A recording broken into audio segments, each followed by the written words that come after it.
one, I know that I am not as important as I think I am. Like my brain is telling me, you're so important. Everybody's going to care about this. But I'm not really that important. And the second thing is that people have very small memories. Like if I do a dumb thing, nobody's going to remember it. If I do a great thing, probably still nobody's going to remember it for that long. Like there's freedom in the eraser that happens in life. So when I release something, yeah, it's a part of me and it meant a lot to me in that moment. But tomorrow I'm going to get up and I'm going to make something else and that's going to mean something to me too. So I can't dwell on yesterday's thing when there's tomorrow to think about. I think that there's just so much more joy and connection when you just let something be and then move on from it. Hey, welcome to the Beginner Photography Podcast. I am your host, Raymond Hatfield, and today we are chatting with fine art photographer Brooke Shaden about how to start with vision. This episode is brought to you by CloudSpot, the all-in-one and way better than Google Drive solution to deliver and sell your photos online. You can grab a free forever CloudSpot account with 10 gigabytes of photo storage for free over at deliverphotos.com. Now, before we get into today's interview, do yourself a favor and check out Brooke's work. Check out her Instagram. That's probably the easiest way. It's linked in the show notes, but you can also just search for Brooke Shaden Instagram in Google and you'll find it. But I think it's important to get an idea of her work before you hear this conversation.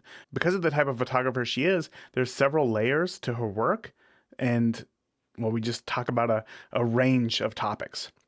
But her images are like, they're portraits, but they're not like smile and say cheese. Her images are kind of surreal. They look like they came out of a dream, but one where like, I don't know, you try to describe what's going on and it makes no sense, but it also totally checks out at the same time. Like it's really interesting to look at. And Brooke is my definition of like the creative that I want to be. She's curious. She's not afraid to try something new. And she's equally confident in what it is that she wants to say in an image and knows how to do it in a way where her message is going to be received by the viewer. I mean, her work it's not only visually stunning, but it is emotionally relatable. And I think as an artist, as a photographer, like it doesn't get any better than that. So be sure to stick around to the end of the episode, also where I'm going to share with you the 3-step photography action plan so that you can implement the lessons that you hear from these world-class photographers. So with that, let's go ahead and get on into today's interview with Brooke Shaden. Brooke, I just want to know, when did you know that photography was going to start to play an important role in your life? It was an odd situation because I knew it not at all and then all at once. Like it was just like a switch got flipped because it was like I was a filmmaker in school and graduated and had like no indication that I wasn't going to be a filmmaker. I moved to LA and my whole goal was like be a cinematographer or be a director or be a writer or something.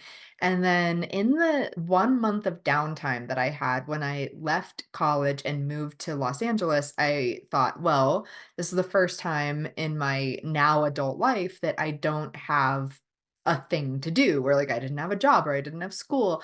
And so I picked up a still camera thinking I could just tell the stories that I want to tell in a single image in the meantime, like before I get to my real life. And then it was like that day, I remember making a picture. I spent all day on it and all evening and like trying to learn Photoshop and trying to learn photography all at once. And then that was it. And I just like, I didn't want to ever do anything else. And I haven't since then. And that was like 15 years ago. So you and I have a very similar story. I too went to film school for cinematography, but very quickly realized that it's very much a group effort, and in Yes, that you lose some of that creativity it's that you. exactly why I don't like it anymore. Perfect. Okay, so then this is very relatable. So when it came to photography, visual elements were obviously very important to you. That's why you wanted to get into film. Were you taking any photos like growing up? Was there any indication before you picked up that camera to where photography spoke to you at all? None. I mean, I had taken a class in high school that was a film photography class. I only took it because it was supposed to be easy. I was not good at school and I just wanted an easy grade. And I got the worst grade in the class actually.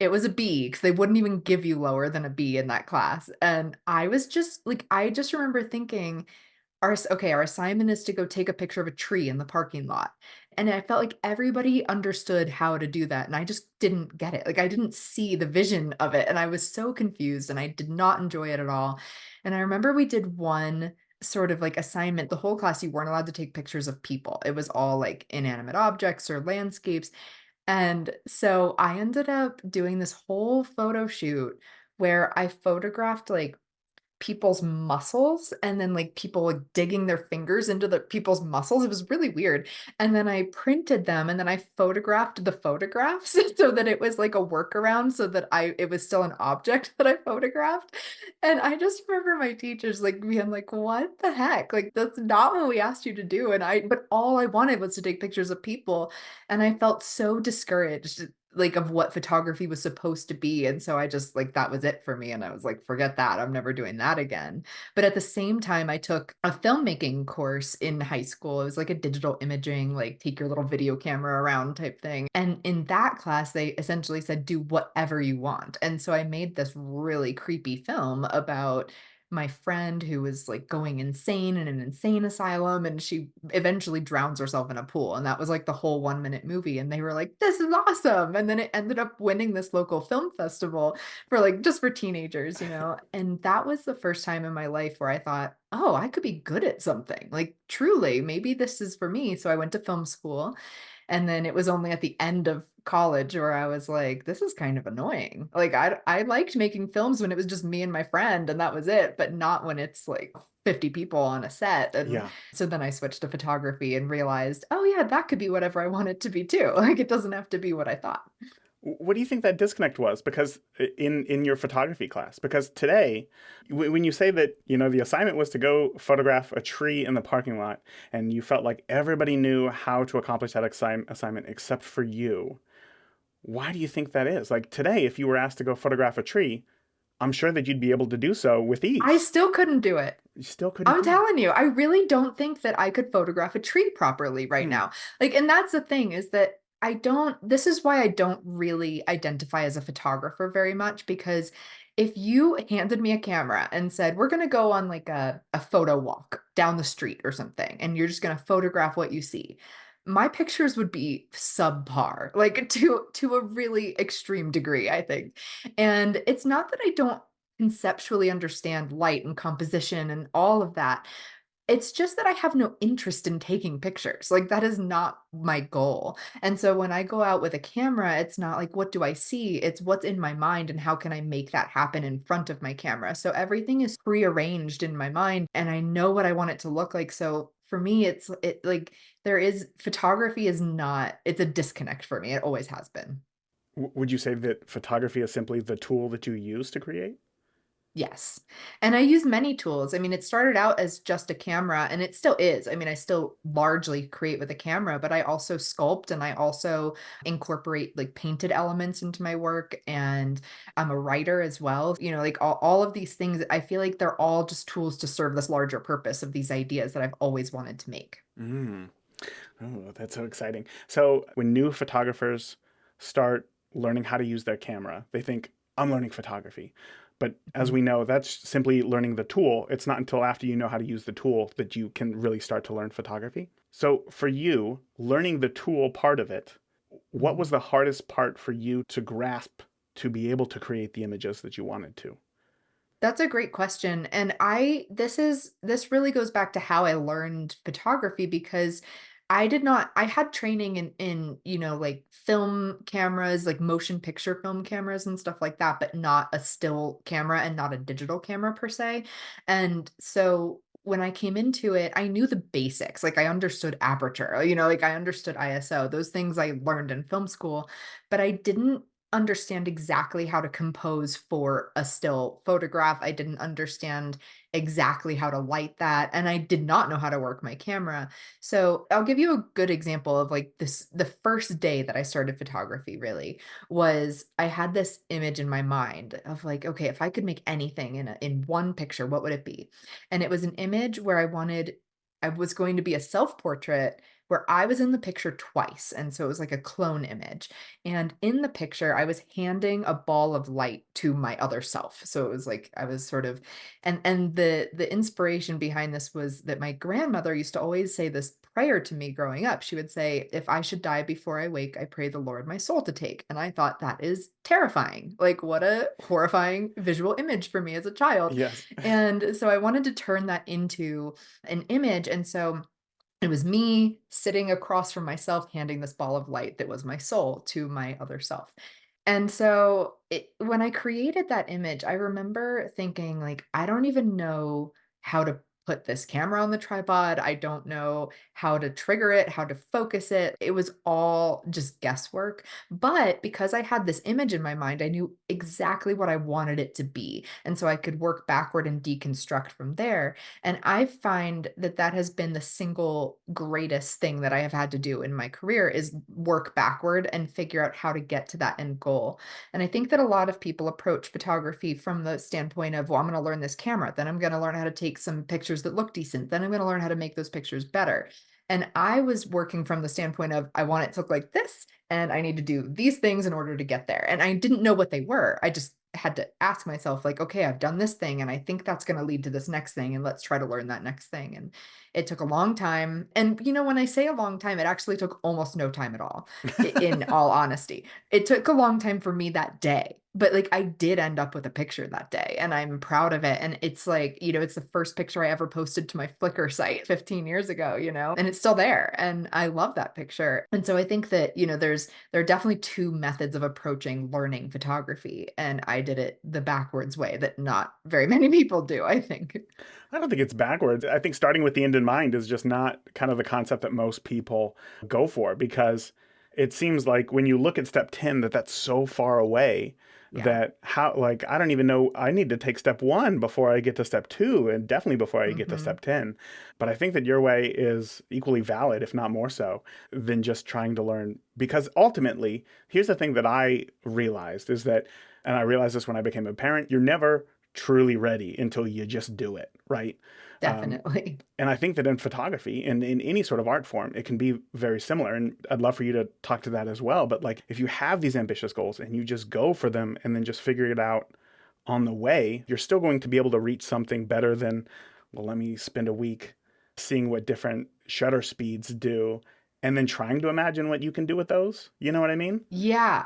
I mean, I do not at all suffer from analysis paralysis where some people do, where it's like I don't overthink things. I'm very quick to take action to a fault sometimes, but I'm very quick to just do the thing that needs to be done. And for me, it feels worse to go slowly and try to figure out exactly what has to happen than to just try something and fail and then try it again. Like, I would rather be in motion than in stillness, and so for me, it's just normal to just plow forward and see what happens, and I've found that through my career, whether it's learning photography or being a photographer or having a career, it's just been so much better to take that mindset of done is better than perfect, because most people that I meet are so focused on perfect that nothing gets done, and I can't live by that. Mm. Yeah, that's me. Yeah. Self-proclaimed right here. Oh yeah, for sure. Well, I think it's one of those things, and I'd love to hear your take on this, which is that like and I've gotten better at this obviously over the years, but it's like when we create something, we feel like that came from us and therefore it's a Mhm. part of us. So when we put it out into the world, people are going to comment on this thing that we believe is part of us, and it's hard to separate. Do you feel that way, or Mhm. is it easy for you to be like, no, no, no, that's just a thing that I made. That's not me. Yeah, it's really easy for me to feel that way. I think that part of it is that, yes, it's a part of me, but it's one small part, and there will be so many more parts that I put out there. And I think that two things happen in my brain, which is one, I know that I am not as important as I think I am. Like my brain is telling me, you're so important. Everybody's going to care about this. But I'm not really that important. And the second thing is that people have very small memories. Like if I do a dumb thing, nobody's going to remember it. If I do a great thing, probably still nobody's going to remember it for that long. There's freedom in the eraser that happens in life where like people's minds get erased, their memories, their opinions, all of this can be overwritten. And so when I release something, yeah, it's a part of me and it meant a lot to me in that moment. But tomorrow I'm going to get up and I'm going to make something else and that's going to mean something to me too. So I can't dwell on yesterday's thing when there's tomorrow to think about. Like I think that there's just so much more joy and connection when you just let something be and then move on from it. Do you, I mean, your following is quite large. You speak, you teach. People know who you are as a photographer. People speak about your images. How much weight do you put on anything that is said? Do you just try to ignore it all and just keep creating, or do you take any I sort do of? the opposite. Like I try to internalize everything, whether it's negative or positive or neutral. And I think that that's a little bit surprising because it can be difficult taking negative comments in but I think that they're all really valid. My way of approaching art is that if I have made something and I have deemed it releasable, like I can put this on the internet or put it in a gallery wherever it's going to go, then I need to take that word release and really think about what that means. Like, am I still holding on to something about that image that I feel I can't let go of? And if so, then yeah, my feelings are going to get hurt when somebody says they don't like it. But if I can make it and recognize it as this thing that I have created and I have released into the world and I've truly let it go, then it doesn't really matter what people think of it. It's just this thing that exists and it's okay if they like it or don't like it. And I promise I've had lots of both happen to me, where people are really mad about things I've done and really excited and neutral, which I think is even worse. I would rather somebody be angry than feel nothing at what I've done. And so to me, like I look back at the images that I think are the most successful, and they're often the most controversial images that people have sent me death threats over, that people have been mad about. And it's like, yeah, but I made you feel something. And that I think is a really incredible thing to do as an artist. Oh my goodness. So, the ability to tell a story, the ability to communicate a feeling is obviously very important to you. To Yeah. get somebody to feel something, right? Mhm. And in filmmaking, we do that through a story, through a narrative. You said that you do writing. That's where you do that through a narrative as well. Can you talk to me a little bit about how you approach storytelling in your images, which are still and traditionally one-off? Yeah. Storytelling is there's so many ways to approach it, and if we had 5 hours, like, we could still be sitting here at the end of 5 hours talking about storytelling, so I'll make this as relatable as I can to photography, and I think that photography sometimes suffers with storytelling because it's a very personal medium. Whereas if you set out to make a film, for example, you know that there are going to be 20 people giving you their opinions and they're going to adjust the story and it's going to go through beta testing and stuff like that. With a photograph, you largely have the ability to make it by yourself. Maybe not all the time, but largely. And in that process, it becomes extremely personal to you. You have a story, maybe you have something that meant something, even if it was just I saw a leaf and it reminded me of somebody, or like whatever the story is. And I think that the best thing that I've learned to do is to take this personal story that I have, maybe I'm creating from an experience or an emotion that I've had, and then to make that really universal. So taking the specific and then widening it to say, how will other people be affected by this? And this is like the most controversial art opinion, which is that some people think if you make art, it has to be just for you, like it has to come from within and all that. And I think that's great if it does. And mine does, like I have these things that I want to say and it means something to me. But I'm extremely curious about the viewer and impacting their life. And when I look back at my life, I don't wanna think, "I just made a bunch of stuff for me and then I died." Like, I wanna think I made a bunch of stuff for me, and then I made that stuff relate to somebody else, and it impacted their life positively, and then I died. That'll be fine for me. So I'm very interested in the viewer and in their experience of my art and not just my experience of my art. What does that look like? Can you give me an example of a time where you had an idea for something, but you had to make tweaks? Yeah, all the time. Something that I learned very early on was I remember I had this teddy bear.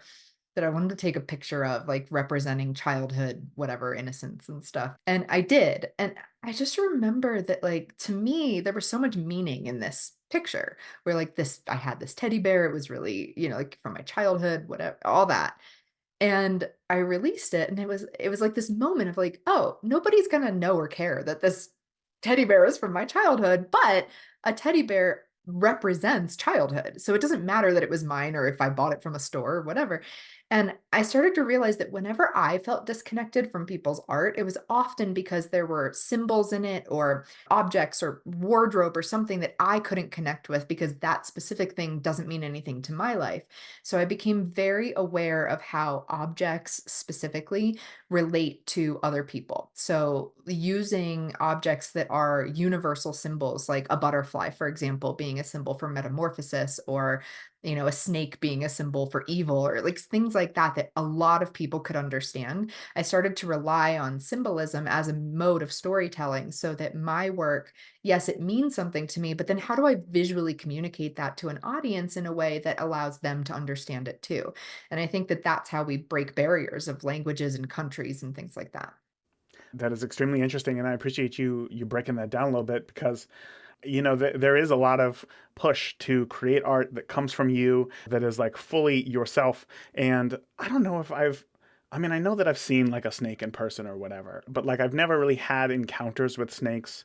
And I don't know if I would have thought to myself when creating an image, oh, if I need an element of evil, let's use a snake. Like, let's do things like that. But yet when you say it, it makes sense. It makes sense.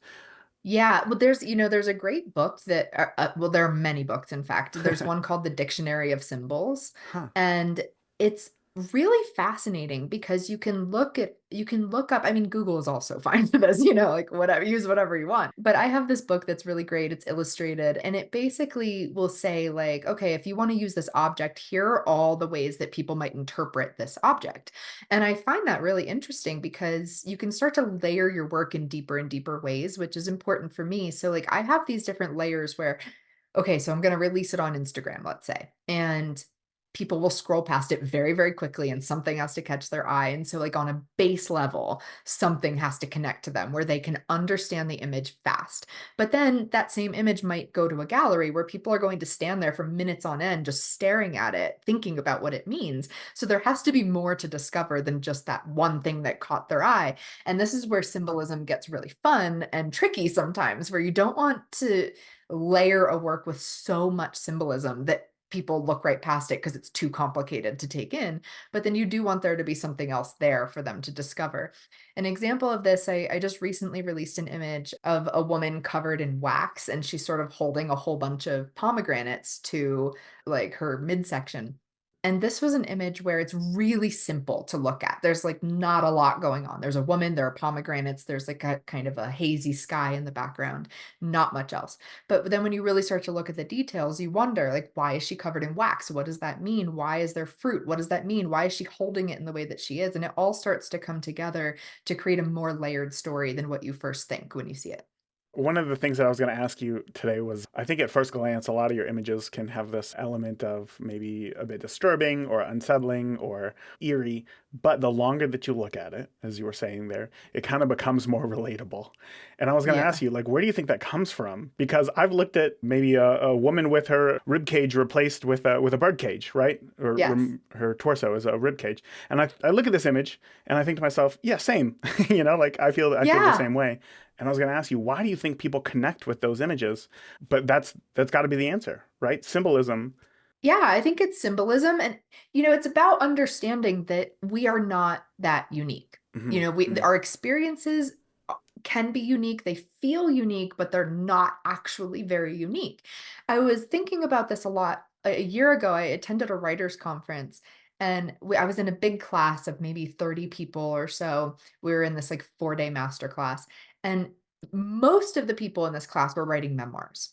And most of the memoirs were about their health experiences, whether it was cancer or, something else. And I remember the people teaching the class saying, like, I understand that this was a monumental experience for you, but lots of people have had that same experience. So, what are you trying to say about it that's unique that will teach something to somebody else. And that's how I Ah, approach my work too, where I think, okay, I have had experiences that are unique to me, but other people have felt the same way. Even if they haven't endured the same exact thing, they know what that feels like. So for example, I create a lot of work about being a foster parent. Now, lots and lots of people are foster parents, but not a great many people, okay? Like not certainly not enough. And so knowing that that experience is a bit unique to me, I have to think then about what is the emotion that I've experienced within that life experience, and that is something that everybody can relate to.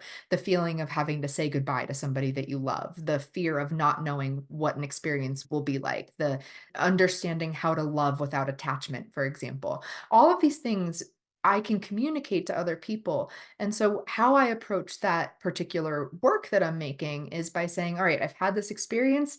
Not many people will relate to it, but what's the emotion of it?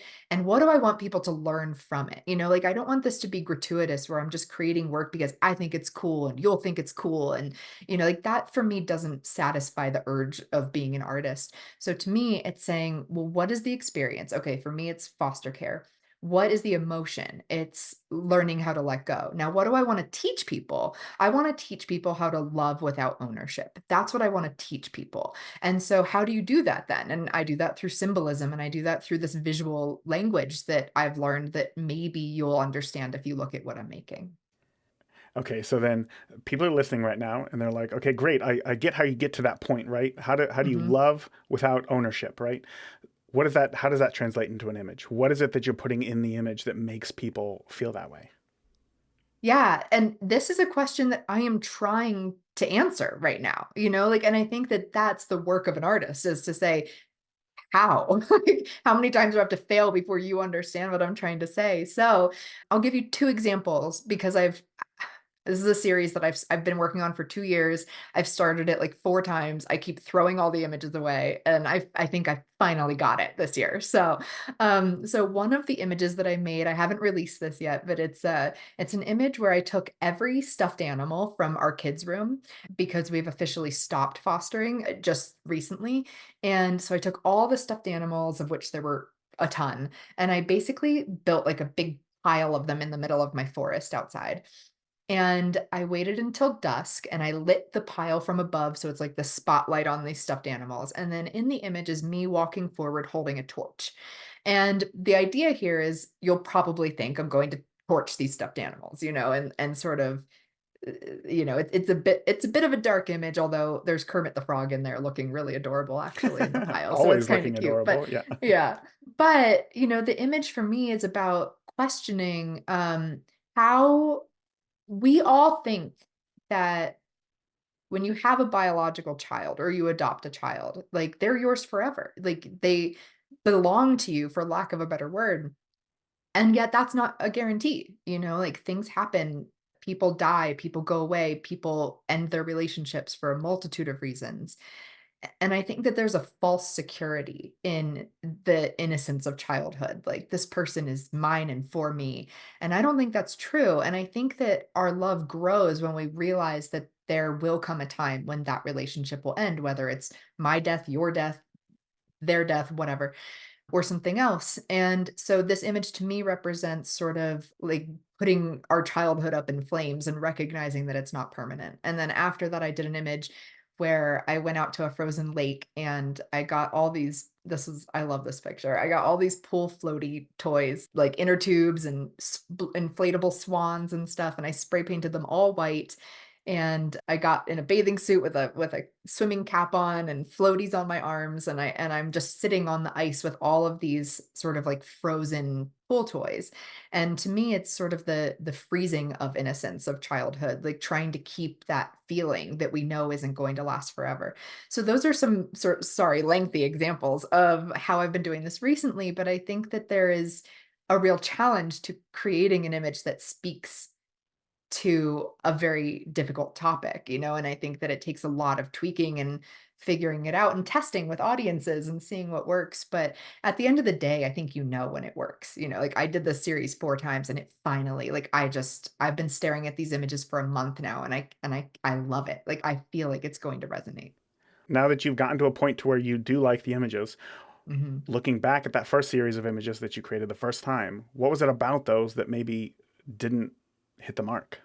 I'll tell you exactly what it was because this has been a big topic for me lately. I created those images with this intent in mind that I had to make it very serious. And I think that it's tough when your creativity is your career because you try to balance how am I going to be perceived? How am I going to advance my career while making the art that I want to make? And there's this tendency, so I'm a conceptual sort of surreal artist, and there is not a lot of room in the serious art world for that type of work. It's a very challenging niche. And the type of work that you see winning lots and lots of awards tends to be, even if it's conceptual, tends to be very photographic in nature, whereas my work is very surreal and illustrative in nature. And I wanted to create work that would win awards. So my goal was like, take this idea that I really want to create, but then also try to do it in a way that like those curators that I really want their attention, that they'll look at it and be like, "Oh, that's a serious artwork." And so I created this work and it was going to be called Broken Threads. And what I thought was I thought I'll do it mixed media. I'm going to create these images that look super photographic, like totally realistic images, and then I'll take the paper that they're printed on and rip them and sew through them, and I was going to do all this stuff. And it just fell flat. I mean, and it might not have. That's the thing. Like, if I had moved forward, maybe it would have been great and those curators would have loved it. I have no idea. But I hated it. I looked at it and I was like, this isn't how I enjoy creating. Like, I don't like looking at images like this. So why am I going to make images like this? And so it took a lot of, and this happens with every body of work I've ever created. I think, oh, it has to be this because then people will think it's more important. And then it never works out. So, just so that I'm perfectly clear here, and again, thank you for sharing that example because that is what I thought was so interesting there was that you talked earlier about like, I do care about what people think, but at the same time, like, I want to create it from within me. And here you are Hmm. creating a series that, like, you want it to win awards, like, you want there to be recognition there for these images. Yep. But at the same time, they weren't good enough for you to put out. So Yeah. there's this really weird balance, it seems like, or maybe it's tug of war. Like, tell me how you see this in your head about the creating work for yourself and creating work for your audience, because those images that you created, you weren't happy with for the intended purpose, but were you just not Yeah. happy with those images at all? Is that why you didn't dedicate more time to them? That was a huge question. Yeah. I apologize. Yeah, no, I think that there was a sense that it was wrong for me.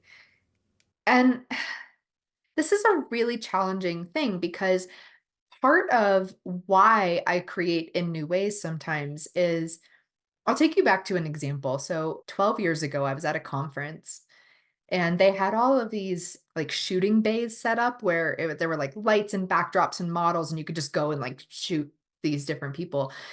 And I was so put off by this. I was like, Of why would course. anybody want to do that? Yeah. And no offense to people who want to do that. It's just literally a different type of creating that that I don't do. And I was so confused. And so I went to this conference every year. And every year I was like, I still don't get it. I still don't know what we're doing here. And so a friend was like, well, but like you haven't even tried. You're just standing here being like, that sucks. And you don't even know because you've literally never attempted it before. And so I was like, well, darn, that was a really good point. And so I picked up my camera and I learned how to use a light, which I was very intimidated by. And that was definitely part of my judgment toward the process of like, I don't want to learn that. I'm not interested in that. But really, I'm just scared of learning new things. So I learned I didn't like it in the end, but there was something to be gained from it. And so I never want to get stuck in that mindset where I think I know more than somebody else, or I don't think that there's a technique that can help me. And so part of creating that series that didn't work out was, well, what if I've just never given this a chance? Like, what if I make this and I love it? What if I make this and it's like my new thing that I just never would have thought would be my thing?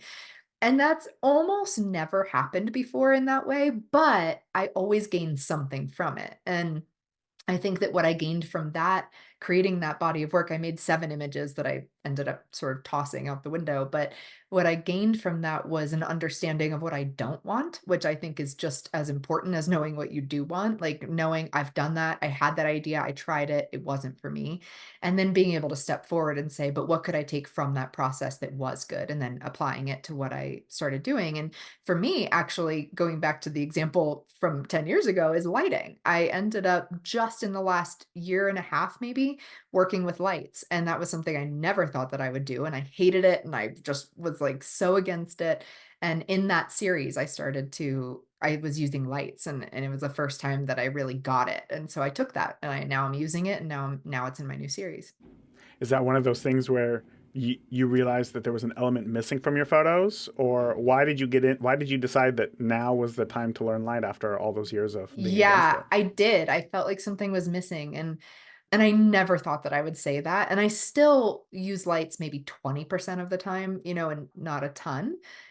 But I started to realize that there was a certain look that I wanted to achieve and that I could not achieve with natural light, or at least not without a lot of Photoshop that I just wasn't invested in doing. And it's the same way that I learned photography. I had an idea and then I worked backward and I did the thing to make the idea happen. And it was the same way where I had this image in my mind and I was like, dang it, I've got to use a light. Like if I want to do that thing, that's how it's got to go. And so I did and I learned and it's been fun. And now, would you say that like you love light? Like, is now light is an essential tool for your photography, even though It's it's not all the time? it's a love-hate relationship. I mean, I still turn this light on and I don't understand what's happening. I'm like, I've set the thing and then I click and then it doesn't work, or I click and then suddenly the powers change. Like, I don't know what's happening and it drives me crazy. And this is why, like, I will never be a technical artist. Like I don't know most of the time what's happening in my camera. I don't know what's happening with that light. I just hope it works. And that's not a great way of creating, but when you're a self-portrait artist, like who cares? Nobody's waiting on you, so Right. it can go wrong and you can figure it out.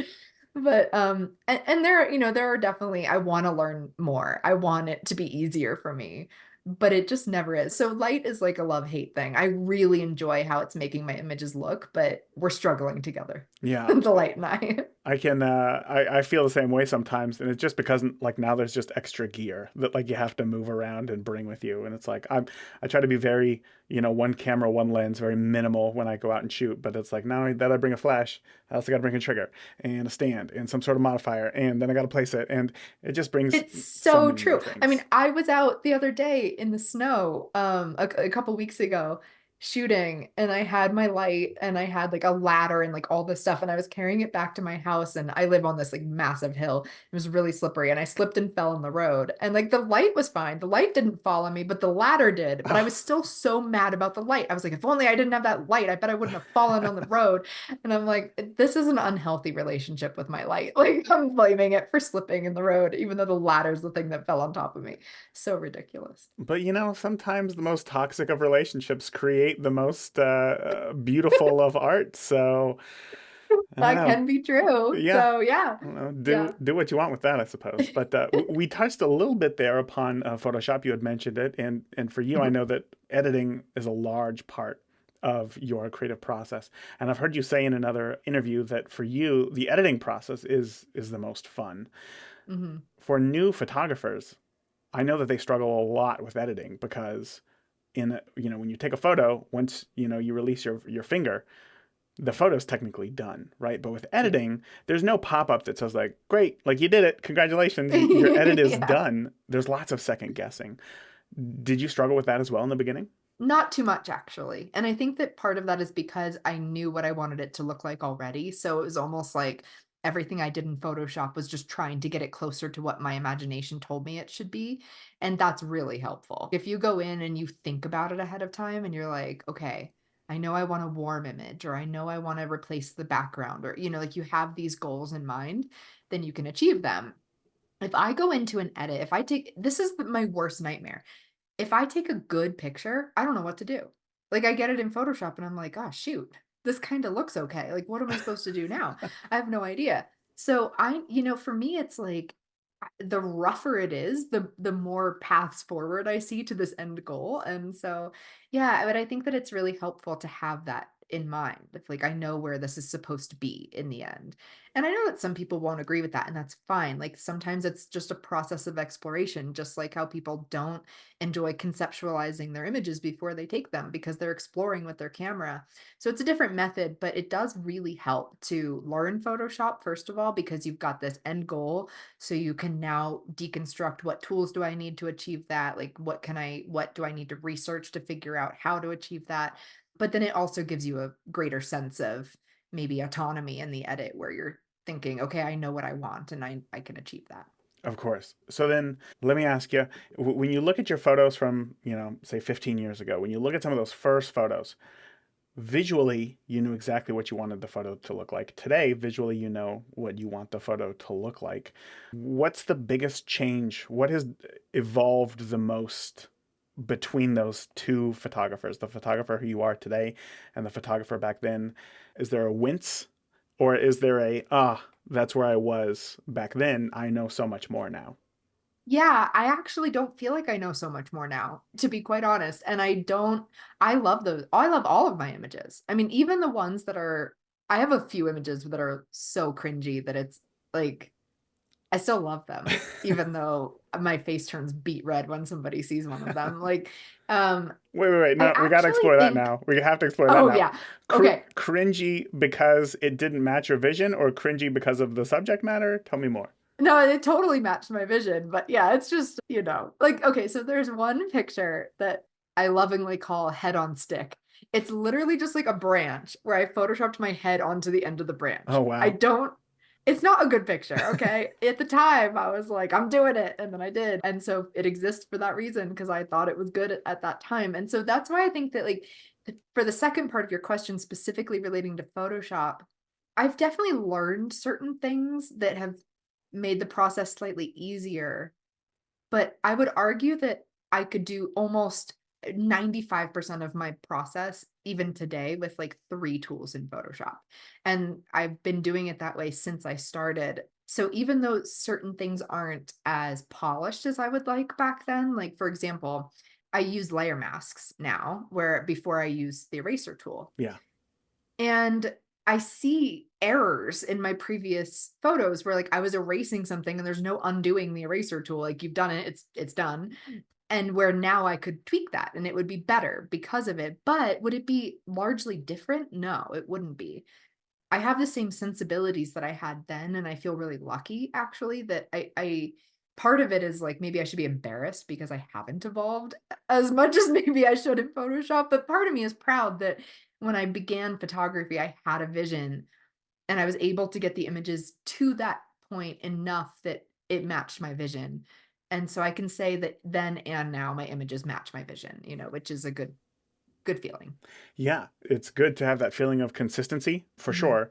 But then this will be my last question for you. This one's going to stretch you, hopefully. How do you see your photography evolving then over the next 2 to 3 years? I love that question because I think that what I see is, and it's not even just photography, it's everything that I do. I feel like an artist's job is to just harness more courage in their life in every capacity. And what I want is almost to go back to how I created at the beginning of my career, which was that I had nobody to please or nobody looking at it. It was just like the weirdest, darkest stuff that I was doing. And it just so happened that people did take notice of that and that some people were really positive about it and some were not. And I want that feeling back of like, I'm going to make something that is going to rock your world. Like it's going to be so weird and so out of the box and make you feel so many things. And so I don't have like a specific style that I want to embody or a specific concept necessarily. I just wanna make something that surprises me and that might surprise somebody else. That was beautiful. I think we all search for that. But as you said, kind of it's the artist's mission to do that in whatever way we see best to do so. I Yeah. suppose. I don't know if that came out right. Yeah. Right. Brooke, thank you so much for coming on today, answering all these questions, being as open as you have been.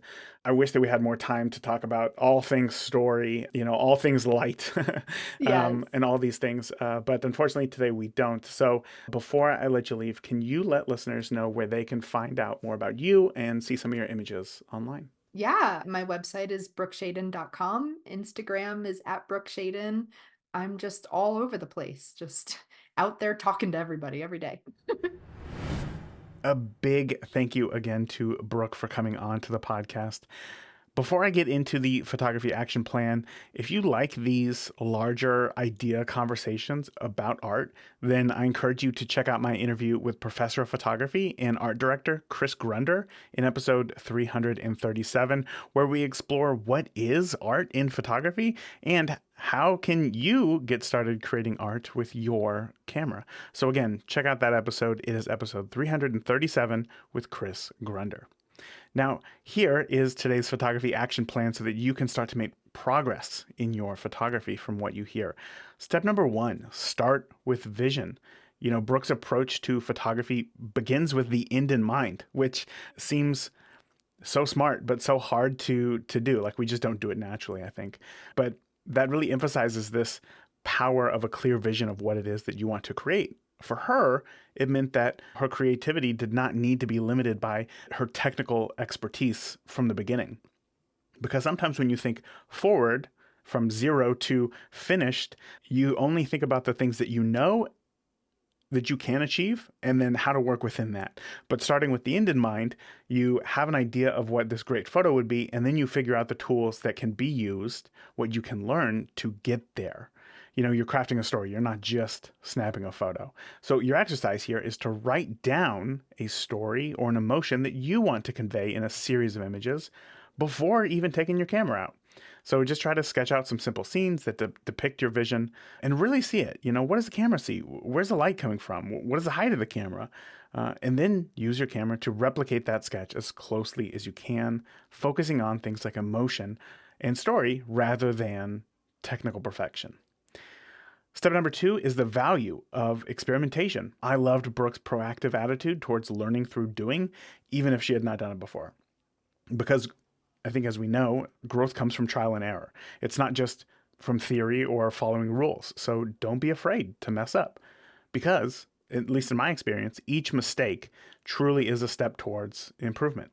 So the exercise here is to pick a photography technique that you're unfamiliar with, but maybe you've wanted to learn for a long time, like, I don't know, long exposure or macro photography.